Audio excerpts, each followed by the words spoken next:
स्वामी जी, जय श्री सीताराम। जय जय श्री सीताराम। इंदौर से प्रखर जी पूछ रहे हैं जी।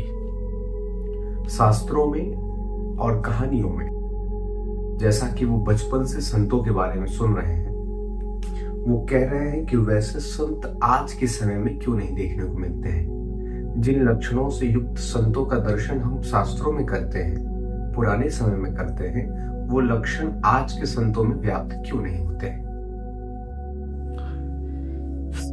जय जय श्री सीताराम। देखिए, हमको समय को भी ध्यान देना है।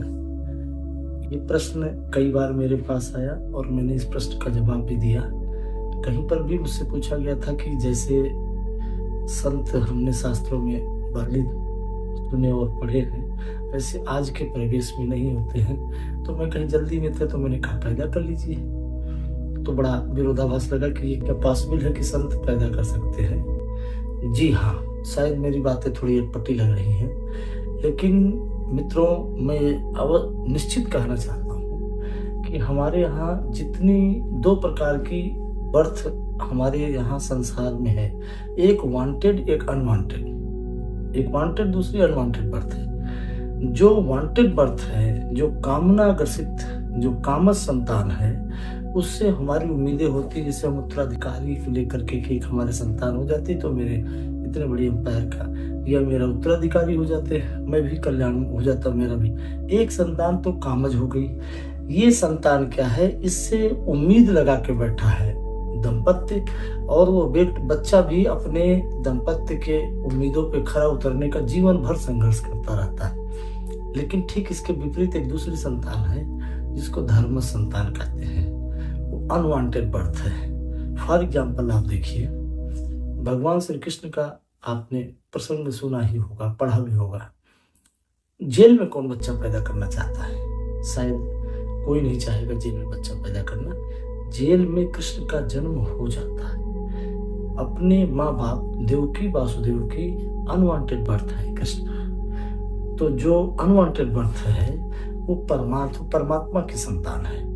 वो परमात्मा के शिखर को छूता है। कृष्ण को हम परमात्मा कहते हैं। लेकिन ठीक इसी के विपरीत आप देखिए, राजा दशरथ की जो संतान भगवान श्री राम है, जिनको हम कहते हैं मर्यादा पुरुषोत्तम भगवान श्री राम, ये राजा दशरथ की कामना से पैदा हुए हैं। तो ये पुरुषों में उत्तम हो गए, पुरुषोत्तम हो गए। ये मर्यादा के शिखर पे हैं। कृष्ण स्वभाव के शिखर पे हैं। राम मर्यादा के शिखर पे होकर धर्म पर चल रहे हैं।